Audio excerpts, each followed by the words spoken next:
Welcome to my channel, Sunshine Shoulders. I'm Calvin. Thank you so much for stopping by today. Really appreciate it. So many channels you could be watching. You're watching mine. I'm here with Dan. He said his heart's in the Philippines, and I just want to interview him and get his perspective, because people always tell me that I'm overhyping the Philippines, and I don't overhype. I just give them my view. I got you. Tell us a little bit about yourself, just in a general way. Sure. So my name is Dan. I'm 38 years old. I'm a traveling nurse. So I travel all over California. I take 3-month contracts at a time. Yeah. I was in the military as well. I was in the Army for 4 years in the infantry. So got to do a little bit of combat training and that kind of thing. Got to play around in Korea and all that. Now, do you work when you're over here? No, I don't. This is purely vacation. My kids are here, so. Oh, wow. So you got, what are they, Fil-Am? Yep. Half Filipino, half. Yes, sir. How long have you been coming to the Philippines? I've been coming here since 2005.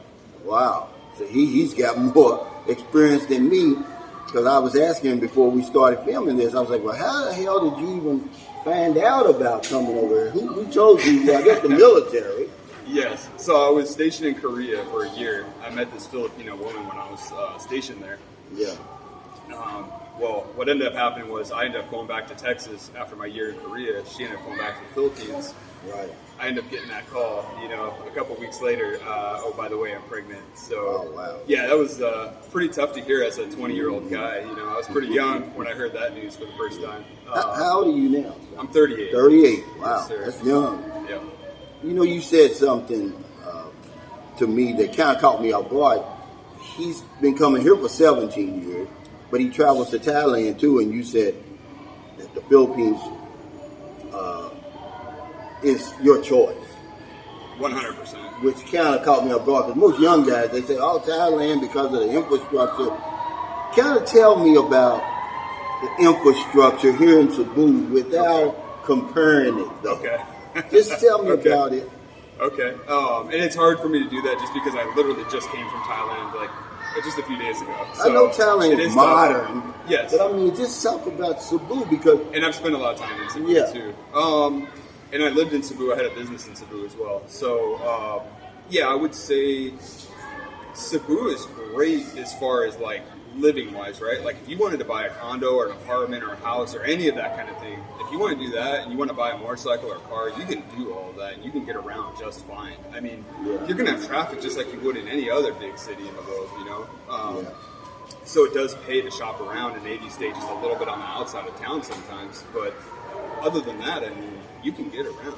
Just like this place we're in now. This is as modern of a place as... Oh, for sure. As I was in Thailand. I was in Thailand in June. Oh, yeah. I mean, I can do everything here that I can do in my hometown. I'm from Louisville, Kentucky. Okay. So I'm kind of old-fashioned, because I don't know what they're talking about when they say all the infrastructure there. I've got 5G internet. I've got cable. Yeah. They got airport here, taxis, Grab, everything. But you said something that kind of was deep. Went a little deeper. You said what about them? Earlier when we were speaking, I was talking about if there was a natural disaster, they may be a little bit slow to get to that, and I have my own feeling as to why I think that is. The Philippines is just a whole set of islands, right? So it's hard if you need to get a bunch of vehicles or a bunch of tools or whatever it is you need to get transferred over to help out another island. It takes time, because you got to barge or ferry all that stuff over there. So it takes time. Yeah, nobody ever talks about that. Other than that, I would say, especially right here in this location, we're right across the street from Ayala Mall. Yes, sir. Which is where we met today. How did we meet with this kind of thing? It was really funny because I walked in and we were just waiting for a table to come available, and there was one. What's the name of that place? Abaca. Abaca. Yeah, Abaca. It's a coffee shop, little cafe, and they've got some really good baked goods there. Man. Highly recommend that spot. Other than that, so backtracking just a little bit, where we met, I was standing there and I saw you and I was like, man, I know he's got a very distinctive voice, so I was waiting to hear it, but you were keeping your voice kind of low when you were talking with your wife. It's your wife, right? No, my girlfriend. Oh, girlfriend, sorry. And so I kind of heard you a little bit, and I was like, you know what, I just got to ask him. I was like, are you that YouTuber? Are you Calvin? Yeah, that's funny. And I was blown away because I'd never met any of the YouTubers that I follow in person. Right. So that was, wow. I was kind of starstruck by that. And, That's kind of crazy. and I've been thinking about it ever since, So I was like, oh, man, I'm really looking forward to talking with this guy. I think this is going to be great. Yeah, and I'm glad that you came on here because I want to get your perspective. And it's different because you like the Philippines like I do. So am I overhyping this place? Be honest, man. I'll be honest with you. I think you're slightly underhyped. Yeah. In my personal opinion, I think you're just spitting it as you see it. And I think there could be probably people out there who see it even better than the way that you may broadcast it. And you're coming from Negros, correct? Yeah, I'm coming from. So you're coming from a place that's a little bit more rough in the neck of the Philippines. I've been over there a few times, so I know. I know you got a lot of sugarcane over there. It's a lot of fields and everything. So where you guys decide to set up shop, it probably bang for your buck. You're probably up there. You're probably getting a lot for your money out there, I would imagine. Absolutely. Well, see, a lot of my viewers and subscribers are staying in this condo. Oh, wow. And one of the closest guys that I've met, well, one of the subscribers I've become closest to, he's renting a place here for only $25,000 per month. Wow. Yeah, that's good. Right here in the center. Yep. I told him, I said, hell, the location is worth $10,000 per month. Oh, yeah. He's got the gym. Tell about this swimming pool. Oh, it's beautiful. The swimming pool's here. Yeah, just like you said, just like where we're at right now, we've got beautiful tiling job here. It's cozy, it's comfortable. You got this nice breeze coming in, even though we're in a hotter, humid climate here, but it feels great. I'm not uncomfortable at all here. Yeah, I don't understand it when guys talk about that infrastructure thing, but you said you prefer Philippines over Thailand, so I take it you mean you prefer Filipinos over Taiwan. Oh, that's a whole nother subject, but yeah, I do. If we're comparing the two, the issue that my friend and I saw, I'm traveling with one of my good buddies, he's a nurse as well. Yeah. And we're both, young guys and, just dating around a little bit and things like that. And he's had the experience of a lot of women coming up to him asking him for money for different things, And it's like, you just don't experience it that much in the Philippines. I just don't really see it as much. It may be in Thailand? In Thailand. They were asking for money? Oh, big issue, man. Wow. Big issue. That's the first time I heard that. Oh, it was so bad to the point we packed up and left Phuket early because it was like, so much of it was revolved around sex. There was so much of the place was just dedicated to like sex for money type of stuff. Oh, wow. And I'm not really trying to talk badly about the Thai people or anything like that. I'm just telling you strictly what I saw with my own eyes. Yeah. See, when I said that, people jumped on me because that's what I saw. I was in Pattaya and I was in Bangkok. Okay. And it's just a big sex trade there. It's really not bad. as wide open over here as it is there. Yes. I think it's there if that's what you're here for. You could seek it out and find it here, I believe. But in Thailand, it's a lot more in your face. That's what I mean. Much less friendly to your typical traveler who just wants to get out and see the beaches and even just with dating in general, because it's like the constant wall you keep running into over there is that you're bumping your head into a wall of all you want to do is take a girl out on a date and go out for dinner. But the problem is they keep doing this. They're like, I need money. I need money for your time. Yeah, see, I never heard that. You always hear that about the Filipino, but she hardly ever asks you for money because they know it's something, what I call the unspoken agreement. They know that they don't have a whole lot. Yes. So if you take her out, you're not going to ask her to go 50-50, go Dutch with you, right? Oh, yeah. You're going to pay for it. It's similar to dating in the United States. I mean, you're still going to, treat the woman as you would over there, as you would over here, except you're going to spend a lot less money over here doing it. So how long have you been going to Thailand? This was my first time. Oh, it's your first time. Yes. How long did you stay there? I was there for 3 weeks. 3 weeks. Yeah. Did you just get back to the Philippines? Yes, sir. Just back. I've been here for 3 days. 3 days. Yeah. Now, I have to commend you. The woman you was with today, she was nice looking. Yeah. I mean, you told me she was how old? She's 35. She didn't look that old to me, but she had a nice, shape. Slim body, man. She was in very good shape. Like she was working out or something. She does kickboxing. Is that right? Yes. Yeah, I could tell. Yeah. She's like Marilyn. See, Marilyn works out like that. I can look at a woman, especially in the Philippines. Oh, yeah. But not the young ones, because they're just naturally built over here. Yes. But an older lady like that, you can tell they're doing something. Yeah. Because they're toned up. And that's the thing. I mean, I kind of see myself as just kind of an average-looking guy. You know what I mean? I don't think I'm anything special. I don't think I'm at the bottom of the barrel. But you know, you can get women here. You can date women here who are what it feels like are a much higher level than what you may be used to overseas back in the United States or something like that.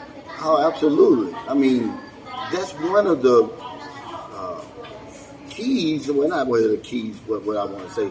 Calling cards where you ain't come all the way over here. For sure. But it's a long trip. Yes. Right? Yep. But it's worth it. Oh, 100%.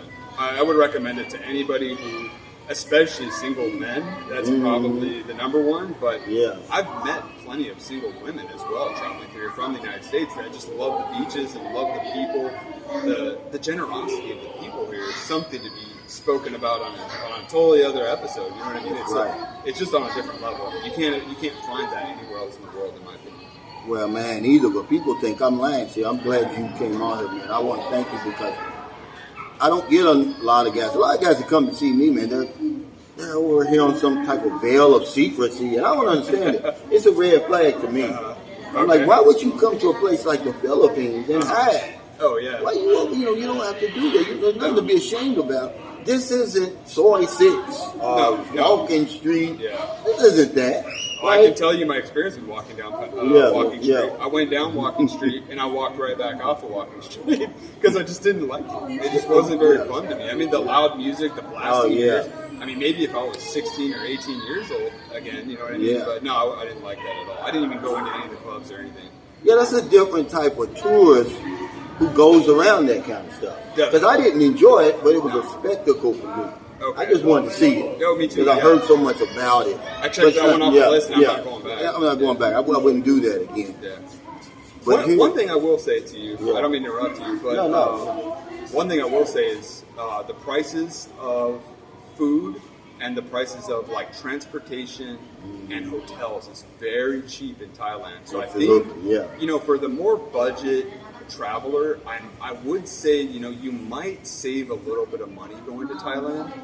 However, if you can scrounge up that last little bit of extra money, or if you can cut your time on your travel down just a few days, you can get everything over here, man. I mean, it really is a place to go. And one other thing is I would recommend it to your viewers is if you are coming over here, don't just go to the touristy areas. Get outside of your comfort zone. Go in the place, because people speak good English here. Go to some of these provinces, and you will just find some amazing, beautiful, open beaches where nobody wants to charge you anything. You could rent a motorcycle, ride up on the side of the beach, jump in the water, and swim around all day if you wanted to, or go play on the beach or whatever. And it's a little different. You drive here? Oh yeah. I mean, motorcycle. I do. Yes. I've never driven a car here, but I have driven motorcycles too. Even in the city here? I have, because I've lived here. I had a couple businesses. Oh, okay. So how is that driving here? It's kind of chaotic, though. It seems like they're more offensive drivers versus defensive in America. 100%. We're always looking out for the other guy. Yep. They'll go right in the middle of the four-way stop before they even start looking. I think you worded it perfectly. It's a slightly more aggressive style of driving. Where they kind of take, if they see it right away, they take it, and everyone kind of follows suit, and that's kind of the way it goes, more so than like the traffic light, stop and go type of thing. So you're not seeing any bad here right now? No. You're just basically... Yeah, my kids are here, so my kids live one island over, right on the other side of your island, so over there in Iloilo. Oh, wow. My kids are over there. Iloilo. Yeah, so I'm looking at probably buying some property over there. I'm thinking about maybe getting a condo in Iloilo City, and then probably looking at then tying for maybe getting some property. So your children are teenagers? I have a 16-year-old, I have a 12-year-old, and a 3-year-old. With the same woman? No, my 16 and 12-year-old are both my daughters, and they live together in Iloilo. And then my son is a 3-year-old, and he lives with his mom in Cebu. Oh, okay, yeah. I've got 3 children over here myself.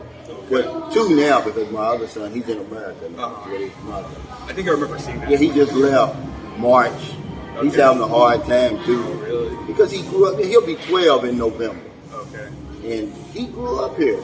Oh yeah. In the mountains, he loved that animals, and his grandmother was his mother to him. Okay. So imagine at that age, somebody coming taking you from your mother, taking you all the way over to the other side of the planet, Yep. and now your English isn't up to par yet, and it's but he's gonna adjust. But Yeah.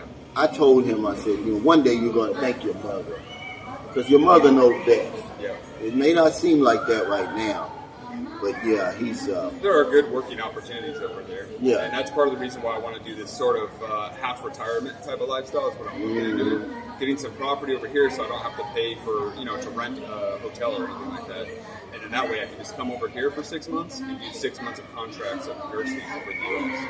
Oh yeah, That's that the sounds plan. good. Yeah. But let me ask you, because you're staying in a hotel now. Yes. Is that what you typically do, or do you do Airbnb? I do Airbnb sometimes. It really just kind of depends on the situation and how long I'm planning on staying there for. If I'm planning on staying in a location for longer than 5 days or longer, I'll typically start looking at Airbnb options. If it's just 1 or 2 days, most of the time I'll just do a hotel and kind of bite the bullet, because I know you're probably going to spend a little bit more money on the hotels. Now, do you snorkels? Oh yeah. I mean, not skydive, scuba dive, or anything like that. I haven't gotten certified on scuba diving, but I know that Palawan and off of Apo Island and Sigior and things like that. I've been to Bohol, Sigior. Boracay. I mean, you'll see a lot of the Japanese and Chinese and Koreans. Yes, They sir. love that. Oh yeah, this Their is whole like business. I call the Philippines the Hawaii of Asia. Yeah, That's where a lot of the That's what it Chinese is. and the Koreans and everything are coming in. Japanese. Yeah, 100%. Of the top 6 countries that visit the Philippines, 4 are Asian countries. South Korea is number 1. Okay. China's 2. America's 3. Wow, Then Japan. that's interesting. Then Australia. Then Taiwan. It's kind of interesting because here you would think it would be a lot more native English speakers coming over here rather than maybe someone who doesn't speak English very well or something like that. But I have seen a lot of Chinese people here for sure. Well, they come here, like you said, this is the Hawaii of Asia. Yes. They come here because when I first came over in 2009, that's what struck me. I saw so many Japanese over in Moncton. I mean, it's a bunch. Oh, yeah. And I asked the woman I was with, she was like, yeah, because they come here on their summer vacation. Oh, yeah. And part of Lapu-Lapu or Mactan. Yeah, same thing. Same It's the thing. Same thing. place. I didn't know it. Okay. To this year. It's funny because some places have multiple names, it seems like. But I had my business over there. So I had an internet cafe back there in 2010. Oh, wow. Yeah. I sold everything I owned in 2010. I came over and started a couple internet cafes here. And it was amazing. That was one of the best years of my life, man. But now with everybody having smartphones and stuff, I don't know. I don't if that's recommend that as really- a business opportunity. But then it was a good business. 2010, it was amazing. Yeah. Yes. Because you don't have that many brownouts over there, do you? In the provinces, we did. I mean, where your businesses were. So the one that was over in Iloilo, it wasn't in the city. I was out in the province on that one. But the one in Lapu-Lapu or Mactan, no issues with brownouts. A guy sent me, one of my subscribers, he sent me that, have you ever seen that Peso Wi-Fi? He sent me a unit, where, say for instance, if you go to your hotel, they'll give you the Wi-Fi password. Okay. Well, he gives me this unit that I plug into my modem. Okay. And then he gives me all these passwords. So if they come over, I think you charge them 10 pesos an hour or something. Oh, wow. Sort of like a internet cafe, but they're outside. Okay. And most of the time you see them in squatters areas. Okay. But he just gave it to me, so I haven't plugged it in yet. Okay. I don't have any experience with that, so That's the thing that they're doing now. Instead of internet cafe, they'll set them up in several squatters areas. Okay. Almost like I used to have some bubble gum machines back in like the early 2000s. Okay. I mean, it was a lot of money, believe it or not. Really? When you put the bubble gum machine in the lobby, Yeah. people come in and put the quarter in. Yeah. Man, that thing would fill up 3 or 4 times a month. Wow. And I had like 25 of them all That's pretty spread good. out. Yeah. I was making good money. Oh, yeah. It's sort of like that. Okay. But I wouldn't. See, over here, I don't have the patience when you're dealing with pesos. Yeah. So you can kind of talk about that a little bit, coming from, especially owning a business. You're coming from a dollar economy to a peso economy. Okay. And your patience has to be of a saint, man. How much money was you earning? What was you charging people? It was pretty good. I believe, I'll be honest with you, I don't remember all the numbers just because it's been kind of a long time. And I actually had somebody running the business for me. And once I got it all set up, I had someone running it. So I could go around and just party and do my thing. You know, Was so I you was the young. type? Was you the type you put money in the machine, or you pay the woman? You pay the person up at the front Okay. desk. Yeah, and that's how it started out, anyways. But I want to say it was like 5 pesos for like 30 minutes, and like Yeah. 10 or something like that, or 8 for an hour or something like that. But it ended up, if you have enough units, I mean, if you got like 15 or 20 units, it definitely racks up. It definitely adds up for sure. And that was back before the power was so expensive. You know, I mean, right. now Yeah, electricity yeah. everywhere. It doesn't matter where you are. Yeah, I don't think that would be a good business. What is a good business? Because a lot of my viewers, they're always asking me that. What? Yeah. I want to come over. What can I do? I always tell them I would sublease. Okay. Be like, you know, say for instance, he's renting that for $25,000. Yep. I'd put it on Airbnb and try to double my money or something. Oh, I think that's a great idea. And be behind the scenes. I think that's a great. I've talked with a lot of my Filipino friends who own property out here, and you know, we bounce ideas off each other all the time about that kind of stuff. And yeah, I know Filipinos who are personally making good money off of subleasing, like you said. Doing that. Oh yeah, like Airbnb type Yep, stuff absolutely. and all that. Yep. Yes, you've seen some changes, I'm sure, just like I have in your 17 years. What's like the biggest change you've seen? Cebu has grown pretty extensively in the 17 years that I've been coming here. But I'd say all the larger cities, the more successful cities, and anywhere where there's call centers, Right. those areas have brought in so much foreign money. And I think that's something that a lot of people in other countries probably don't realize, even a lot of Americans and things like that, Europeans, they don't understand how big the call center business is out here. And they don't realize how many billions of dollars are flooding right. from every English-speaking country into this country all the time, all year Yeah, long. that's a great point. So that is another business that could, if you have the right amount of Type money, of money, yeah, you could set up a call center, and that could be probably good money. See, I think that's the one thing that people miss about the Philippines. They think it's just such a poor country. No. There's poor people here. Oh, yeah. But this isn't a poor country. No, Right? I 100% agree with you. Yeah, and Yep. that's what I try to tell people. Yep. The Philippine economy was booming before the pandemic. Oh yeah. Oh, When yeah. I came here in 2009, you could practically walk across the street Yep. in a lot of these areas. There was no cars, there was no motorcycles. Women were not driving these. No. Now, that's who's on the road. Yeah. Lord Oh Jordan. yeah. Yeah, I even got picked up by a Yeah. female driver just, Yeah. just earlier. I was coming yesterday from Ayala.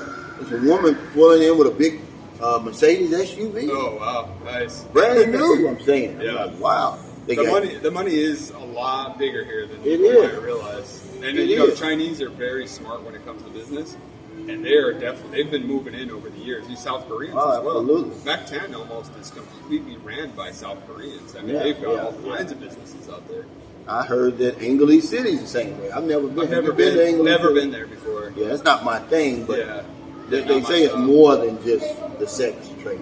Okay. I have to take their word for it. But that again, that lends itself back to if that's something you want as a tourist, it is Right. there in the It's Philippines. there, So yeah. you know you have that option if you want to do that sort of thing. But you know, I kind of stay away from that. I'm more into the beaches, and to be honest That's with what you, I'm into. Yeah. making a. I know you don't want me to compare too much Thailand to Philippines, but if I am to make a beach comparison, Mm-hmm. because that was probably one of my biggest letdowns in Thailand, was after having explored much of the Philippines, not including Palawan. I've never been to Right. Palawan. Right. But like Sigior and Bantayan, places like this, where I absolutely those places Right. are in my heart, man. Two I love of them. my favorite places too. And after seeing places like that, and then going to Thailand and seeing some of their best touristy type of beaches, Thailand was a big letdown for me in that regard. So if you're Yeah. looking for that sort of thing, I'd say come to the Philippines. Save a little bit of extra dollars. You know, save maybe an extra $100 or $200, and come over here. I would say that's exactly the truth, and it's something that I try to get over to my viewers. If that's what you like in Thailand, see, because the Philippines is a totally different place in Thailand. totally you different. can't even really compare them. No. It's like comparing No. apples to bananas or Yeah. something. Yeah, I agree. They're totally different places. Yep. But they always throw that infrastructure thing out to me. Thailand is just too modern for me. I Yeah. should have stayed. I mean, if I wanted the infrastructure, I mean, you know, that was what was number one on my, I'd have stayed in America. Yeah. Who has a better infrastructure than America, Yeah. really? Yeah, that's true. Nobody. Yep. But Right. you got to pay the money. In Yeah, there. you got to pay the money. And I'm going to talk to you about the cost of living over here Okay. and what your take on that. Okay. But the Philippines is just a totally different place. And that's why it was so strange that a young guy like you said you preferred the Philippines, because normally they say, "Oh, I like Thailand," and it really didn't jump out at me. That's why so many people go to Thailand. 49 million, pre-pandemic versus 8 million here. Yeah, and there's only 69 million people in the country. Yeah, wow. Knowing what I know, having traveled extensively through the Philippines, and I've also traveled through like Jamaica, and I've lived in Korea for a year. I've been around a little bit. I've gone to Hawaii, a couple times, and I've traveled all over the United States, and really seen the land as well, because I have a built-out truck where I can sleep in the back and camp out. I mean, I can go anywhere in the United States in that thing. But yeah, there's nothing quite like the Philippines from my experiences, and it's almost always a slightly different experience. It never feels cookie cutter. It never feels exactly the same. Whereas in Thailand, I was getting a lot of that cookie cutter kind of typical touristy trap type vibe, where you always have people coming up to you, sir, buy this, buy this, buy this. And in the Philippines, you really don't see that very much. They don't bother you. You don't have people coming up to you. Yeah. No. And even the beggars, they're just sitting there. They're not coming up to you. No, they're just basically they might sitting there. They might put their hand out or something like that. But yeah, no more than that. I've never had anybody get aggressive with me before. Yeah, that's what I'm saying. Nobody bothers you when you travel around. No.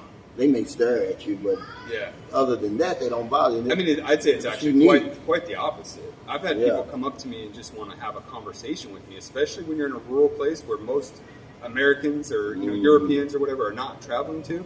You go to these places and these people are like dying to meet you. They're happy. They almost treat you like you're a celebrity. Yeah, but they do treat you like a celebrity. I say to Keith Richards.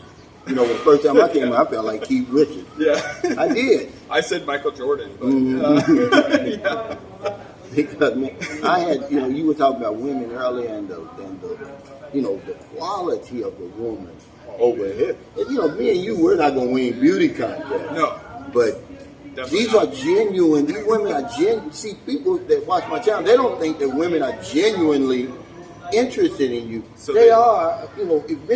First it's like, oh, I want the opportunity that comes along with dating a foreigner, right? Man. But on down the line, though, it's genuine. I have rarely seen the worst side of that. Well, they're not going to say it. They're not going to say it. Yeah. Because I say, my thing is, why would you date a man that lives way over in America or England or France? Yeah. When there's men here. Yes. That you could date. Exactly. That's the only thing I You may set yourself up for failure in that situation if you're staying in whatever country you're in and you're trying to do online dating purely. You may set yourself up for a bad situation. You're going to set yourself up. But if you meet somebody and then within a good short amount of time, I'd say 3 to 6 months, you come over and you meet that person, you can have a very genuine relationship, far exceeding anything that I've ever seen in the United States, and I've dated in the United States, and not, nothing too crazy or anything, but I've had a couple of 3-year relationships with women in the United States, so I've experienced that side as well. Have I ever met you before? No. Today was the first time I ever met you. Yeah, right? And I was a little bit star-shocked. What Dan is talking about, that you got to get over here, man. They want you over here. Oh, yeah. That's how they vet you. Oh, yeah. Is this guy serious or not? I mean, I could pull open Tinder and show your viewers just how many matches I've matched in the few days that I've been here, and it might blow some people away how beautiful some of these women are, and and young too. I mean, I'm 38. Yeah. I'm not a real. You said I'm a young guy, but some of these women will make you feel like you're a little bit older, But compared to the typical guy who spends time over here, yes, sir. Not visiting, but you spend time here. Oh yeah. Yeah, you're young. Yeah. Yeah, that's true. That's true. If you're talking about the average age of people the come over here, true. That's true. Yeah. And I'd like to retire young. I'd like to permanently move over here.